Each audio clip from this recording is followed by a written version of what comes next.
Welcome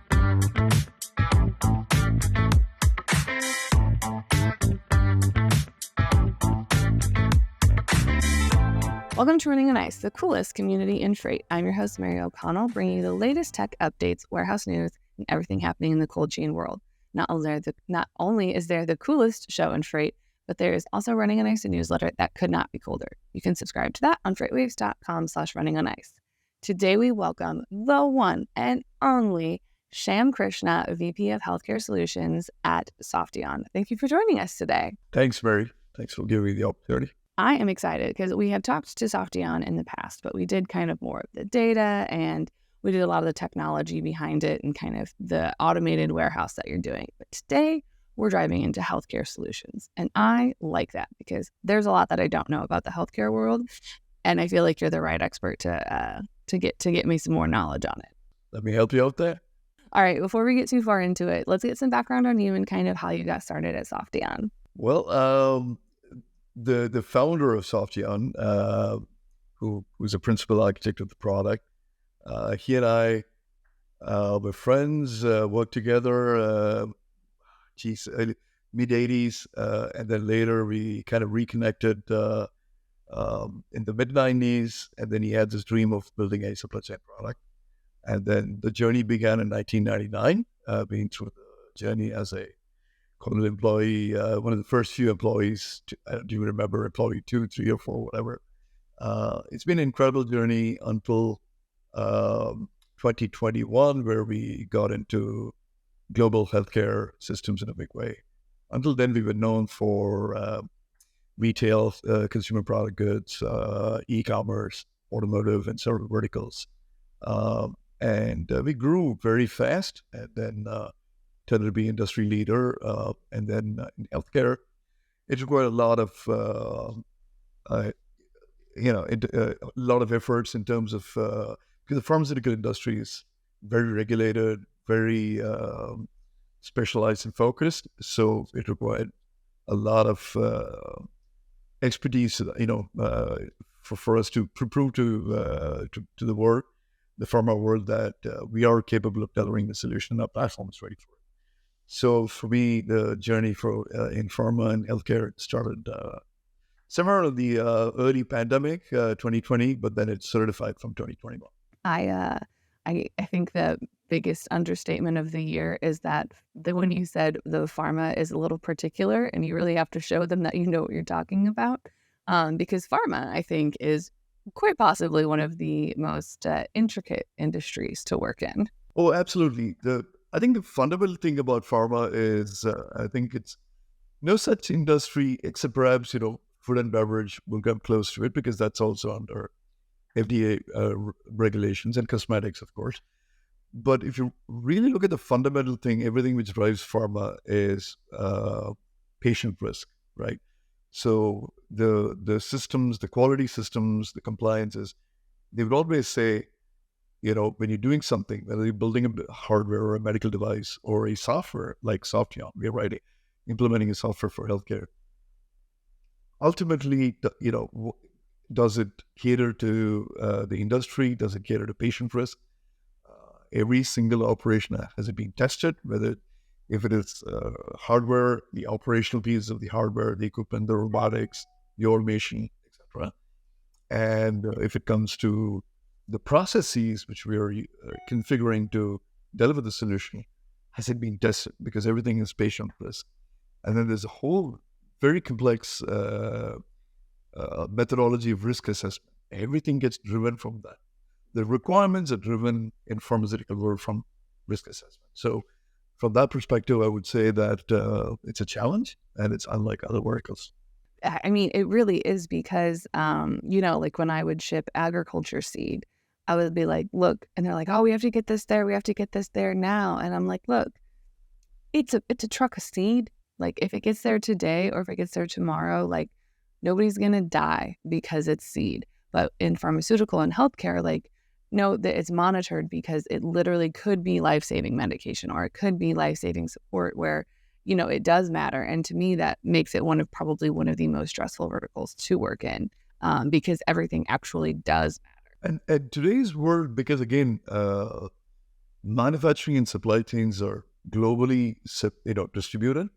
So which means if I'm a pharma manufacturer and then I'm sourcing my raw materials to make a particular drug, let's say it's a blood pressure medication, the ingredients, the raw materials which is going to making that drug is coming from different sources. So we're talking about the quality of those and then the consistency, right? I mean, you can have, a good quality raw material which goes into a drug. But then the question is, what happens, let's say the second batch, which is being sent by the vendor, gets contaminated, which means I got to go and trace all the lots which are being produced and distributed. It could be down the supply chain. It could be in a pharmacy store, or it could be in a distributor, or it could be in a warehouse. How do I pull back? So recall, patient, patient experiences, anything which triggers recall, contamination of drugs, counterfeiting of drugs, exploration of drugs. Everything has to have a process by which we know what's happening in the supply chain and how we can pull it. So that drives the whole global supply chain logistics. And I think that would be the key challenge for us as we go into the future. The supply chains are becoming global. It's not like we have everybody manufacturing, distributing, and then shipping out. It's all distributed these days. Yeah, the global aspect of the global supply chain is cool until you have to kind of figure out part of it and go, okay, what have we done? How do we fix this? What do we do here? Right. And I think on one hand, people, complain about regulations. I mean, I'm talking about the other industry verticals. Regulation is necessary, and more so improving on the regulations, like bringing in new rules and tightening, is simply because how do we manage global supply chains when we have antiquated regulations, right? So one of the key things we noticed at Softion was the Drug Supply Chain Security Act, where, the industry was going through a big transformation from the earlier phase one DSCSA, in the 2015, 2016, and then all the way to full traceability from the highest, let me call it pallet or container level of drugs that's being shipped, all the way to a unit or a bottle level. And that becomes a challenge, and it's getting mandated. And now with 2023 was a mandate where pharma had to comply, but given the pandemic, post-pandemic, etc., so in terms of the industry readiness, so they extended it by another year for enforcement. So I think those are things which would help track and trace all the way from unit level, and then take it to the next parent, until you get to the highest level of aggregation, which are the big pallets which get shipped. So at every level, the industry is looking at track and trace, and also the status of the product as it moves through the supply chain, what we call the disposition. It's a good, it's gone good, it's gone bad, particularly in cold chain logistics, which we can talk more, but these are the things which are happening given the size of the global supply chains these days. One of the things that I think you touched on is that the track and trace aspect of it. And a lot of it comes down to, your warehouse management and other stuff like that. And that's something that, I mean, you guys are kind of, I don't say you're like the number one experts in, but you guys are really good at warehouse management and kind of helping those agile WMS softwares. So I guess kind of getting more into that side of things, kind of is there a difference between those traditional WMS softwares or platforms that say, okay, well, we have 10 pallets here, 4 pallets here, and it kind of shows where everything is, versus those, the more dynamic agile WMS platforms? Is there a big difference between the two of them? Oh, yes. Yeah, the agile WMS, yeah, it's a good question, because agile WMS means, given the supply chain processes, is globally spread, number one. Number two, we are also looking at supply chain risks involved. What happens if, during a pandemic, a whole region or country gets shut down, and if you're looking at just-in-time inventory, just-in-time distribution, everything is real time, right? You don't stock and distribute or stock and sell, right? So certain regions, certain segments get crippled. So how do you handle supply chain risk? Third is, how do you handle products, and how do you track, whether they have enough expiration date times and all that. So a lot of these processes have to be orchestrated, and the speed of orchestration, right? What I mean by that is what happens if I'm a warehouse manager and then, I have a certain demand I need to fulfill, but my anticipated days of supply, right, from 4 vendors gets crippled simply because one vendor in a region gets into a huge problem, right? It could be a recall problem which he's having. His own government, let's say he's in another country, his own, he or she is saying, call me up and then say, look, I have a huge problem. I'm on a product recall. My supplies to you is going to dip by, X percentage. So how do I balance that? So agile WMSs will be able to reorchestrate business processes and say, okay, somebody else has got a different, capacity, but I can, ask them to supply more. But in a pharmaceutical industry, what really happens is then you're looking at, regulations. Are they licensed to ship those products? Are they, it could be state specific, it could be region specific. Everything comes into play. Traditional WMS are so siloed and customized and developed. And when there's a big change like this, they would just simply, fail to function, or they put in extra efforts to customize. So they're always not resilient, in terms of how they can, manage these situations. So whether it's supply chain risk or, fluctuations in demand and capacities, or change of how I source products or how I distribute products. An agile platform, typically it applies to non-healthcare as well, but more so in healthcare because you have all these other constraints, right? Lot expiration, disposition of the drug, good or bad. You're adding those complexities to the regular distribution process, and that makes it all the more complex. So an agile WMS clearly is a need of the hour, and Softion is positioned for it because we grew on an agile platform.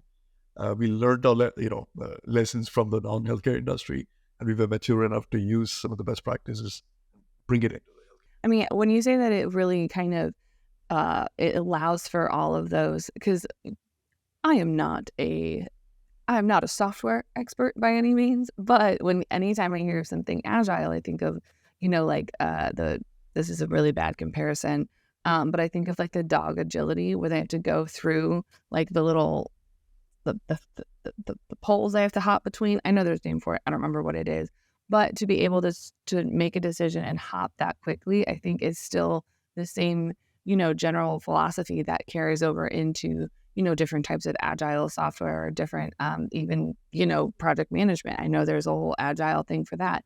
And I think that is that one common thread, no matter how you're talking about it, is how quickly can you alternate and change and keep moving, because that is something that I think a lot of people get hung up on when they have to come up with a plan B or do something else. They have to stop, like bring business to a stop and say, okay, well, now we have to go do this thing over here. When in reality, if you already have it set up for that, like you said, oh, if I need to pull from a warehouse over here or a distributor over here, I can just go ahead and do that.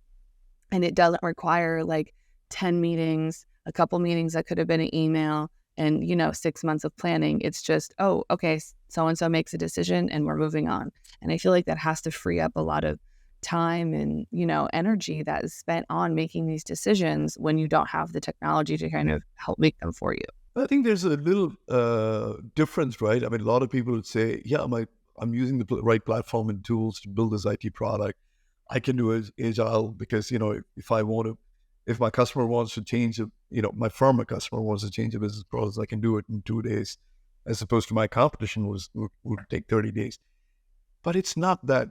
What we really need is, for example, in the real world where, you have the conventional, pharmacies dispensing, slowly the CVSs and the Walgreens and the mom and pop pharmacy stores are also, being complemented. I would say it's not being replaced, but there's a mix of e-pharmacies and the traditional pharmacies as well, right? So which means ultimately when you're shipping to to goods to patient, right, kind of scenario, the most important thing is that, we need to ship overnight, or we need to ship today to the person who's going to receive the prescription meds, right? But when I'm fulfilling, and then I have a certain SLA, right? I got to ship to the air, wire to ship ground, whatever is the method, right? But let's say in a big multiple distribution center environment, right? I have 10 DCs. I'm talking about large operations. So there could be several examples. There could be transportation constraints, snowstorms, shutdowns, outages in certain regions. So can I take a prescription or a prescription line and then split it and then say, hey, I have my DC in Midwest. Can I drop it and have it fulfill and then still ship it, right? That's the agility we're talking about, because it's not only the WMS. What Softion has is the distributor order management layer, which says that I can split even at a prescription line level and then drop it. And then I can still look at, hey, do they have the capacity? Can they still fulfill my order? I don't willy-nilly drop it into it, but there are multiple constraints. And finally, there's a cost-benefit optimization. If I do all that, can I still meet the right SLA at the right cost? Or it could be like I drop it, but then that warehouse is not authorized to distribute because of state licensing regulation or DEA regulation, it's a controlled substance. Several rules kick in, and then the system, evaluates and then drops it. So we're really talking about a very high volume fulfillment. That's the meaning of what we say as an agile platform gearing up for healthcare, not only in a B2B environment, but also to direct-to-patient environment. So which is a clear difference between agile tools, and my platform is great. We can onboard people customers quickly, but it also means agile processes, ability to be nimble and then change and then meet the customer demands and volatility. That is something, the one thing you said about the each state having different regulations and different, like FDA approvals at different warehouses. That's something that I didn't even think about. And I honestly probably would never have thought about, just because I just assumed, oh, okay, well, if I'm a manufacturer, I can put it at any of my warehouses. But in reality, no, because each of those warehouses or those distribution centers or those manufacturing facilities, they are all cleared and allowed to do specific things. So I guess when you are trying to plan out a network and, make changes based off of whatever you need to do, that does add an extra layer of complexity. Absolutely. And very interesting, as you pointed out, we're facing situations where, let's say, and especially a 3PL, right? When we haven't talked about 3PL as a entity to handle global pharma logistics and their complicated problems these days, right? And we can talk about cold chain later as well. The fact is that a 3PL is receiving products from different states, different manufacturing divisions of the same manufacturer, or a distributor, shipping to a hub, a 3PL hub. So the challenges are, you're verifying the licenses, so there's a license verification process.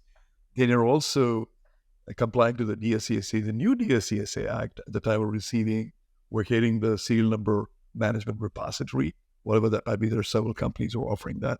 So Softion is agnostic to it. We can work with any serial number management repositories out there.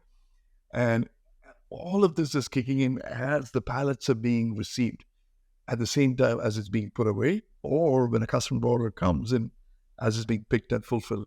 So it's getting more complicated when you have the combination of license verification, which is state and regulations, or it could be DEA regulations. Then you talk about DSCSA serialization. And as the companies are transitioning through, right, you have companies who are still old phase one serialization. Now they have to journey to the new NOVA 2023 mandate, which is going to be enforced in 2024. You're talking about added pieces of the puzzle, right? I mean, whatever you might call it, it gets more complicated. And then you still have a single platform. And software, we don't say, oh, you need this, so you have this particular module or this particular version of the software. But, oh, hey, you need this, so I'll give you another version. So we have a single seamless platform, and it's global. So the same things that you talked about from a state-specific point applies to Euro serialization, for example. So you could have a EU repository, and then you have the regional repositories in UK or Ireland or any of the EU countries as well, right? So all of those orchestrations are the need of the hour, especially the modern day supply chains. That is exhausting on so many levels, trying to keep track of all of that. And I don't even know how this is just completely I don't even know how you guys would begin to build a software that can do all of this. So the journey starts in a simple, how shall I put it, Lego piece approach, right? You cannot build these complexities in pharmaceuticals, until you start building the foundation. If the foundations are strong, then everything falls into place. So, what did we do? So, our journey started when we partnered with a global third-party logistics company, which is really it has a significant footprint, in the healthcare industry. And so when we partnered with them, the journey was very exciting and while stressful.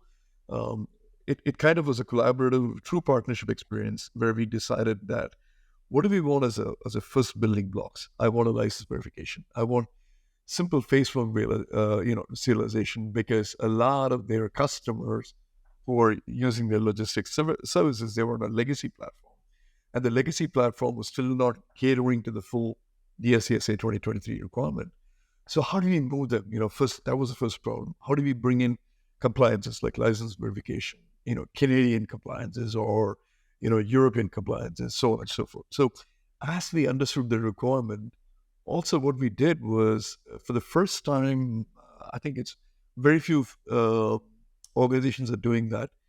Even the compliance audits, adherence to all the federal regulations, that itself was contracted out to the SaaS vendor like Softeon, right?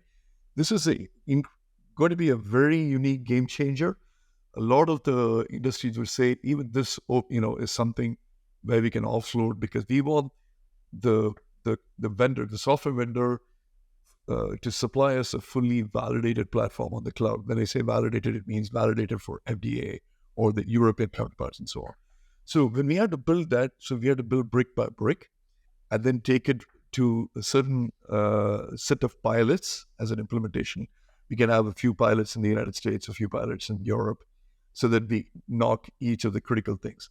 Then what happens is when last year was a year of scalability for us, when we were done about 15, 20 migrations from the legacy platform, retiring those and then bringing them onto our platform, and then another 20, 30 new business, which because of the agility of the platform, they were able to very quickly go to market and say, we can have you up and running in 1 month, 30 days, 90 days. So it was so much unheard of in traditional ERP systems where it takes months to implement ERP. The journey had to be, built on number one, foundations, and then number two, Lego pieces, and then move from United States to Europe or South Latin America or Asia Pac.